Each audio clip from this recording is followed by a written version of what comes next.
আসসালামু আলাইকুম। আমি তানজিলা তোহা আম্মুর কিচেনে আপনাদের আরও একবার স্বাগত জানাই। আজকের রেসিপি হচ্ছে বাঁধাকপি ও গাজরের পাকোড়া। এই সিজনটাতে প্রচুর বাঁধাকপি ও গাজর পাওয়া যায়। আপনিও চাইলে এই পাকোড়াগুলো অনেক সহজেই বানিয়ে নিতে পারবেন বিকালে চায়ের সাথে খাওয়ার জন্য। এরকম একটা পাকোড়া চায়ের আড্ডার সাথে খেতে দারুণ লাগবে। আশা করি আপনাদের কাছে আমার এই সহজ রেসিপি ভালো লাগবে। আমাদের যা যা দরকার: বাঁধাকপি কুচি, গাজর কুচি, মসুর ডাল বাটা, চালের গুঁড়া, পেঁয়াজ কুচি, ধনিয়া পাতা কুচি এবং কাঁচা মরিচ। পাকোড়া বানানোর জন্য একটা বড় সাইজের বাঁধাকপি অর্ধেকটা নিয়ে নিয়েছি আর মাঝারি সাইজের দুটো গাজর নিয়ে নিয়েছি। যতটা সম্ভব মিহি করে কুচি করে নিতে হবে, তাহলে পাকোড়াগুলো মচমচে হবে। এরপর এখানে দিয়ে দিয়েছি আগে থেকে রেডি করে রাখা 1 কাপ পরিমাণ মসুর ডাল, দিয়ে দিচ্ছি 4টার মতো পেঁয়াজ কুচি, 1 টেবিল চামচ কাঁচামরিচ।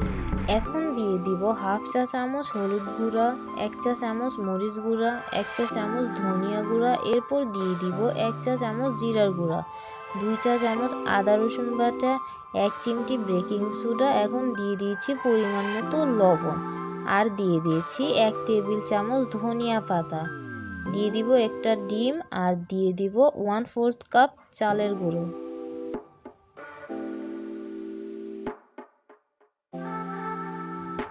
এখন সবকিছু একসাথে ভালোভাবে মিশিয়ে নিচ্ছি। যদি কারো বাসায় চালের গুঁড়া না থাকে তাহলে ময়দাও নিতে পারেন।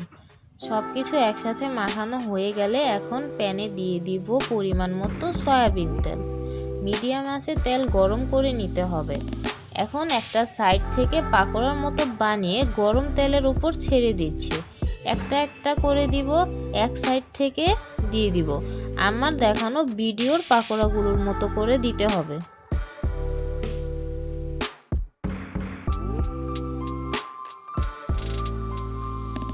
সবগুলো পাকোড়া প্যানে দেওয়ার পর আঁচ মাঝারি রেখে ক্রিস্পি করে ভেজে নিব। চুলার আঁচ বাড়িয়ে ফ্রাই করলে তাড়াতাড়ি কালার চলে আসবে, কিন্তু ভেতরটা কাঁচা থাকবে। এজন্য পাকোড়াগুলো মিডিয়াম আঁচে ভেজে নিতে হবে। যখন কালার চেঞ্জ হয়ে যাবে, অনেকটা লাল হয়ে আসবে, এখন পাকোড়াগুলো তেল ঝরিয়ে উঠিয়ে নিব।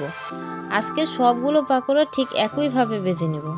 পাকোড়াগুলো বানানো হয়ে গেছে আর এগুলো আপনি চাইলে সস এবং চায়ের সাথে পরিবেশন করতে পারেন।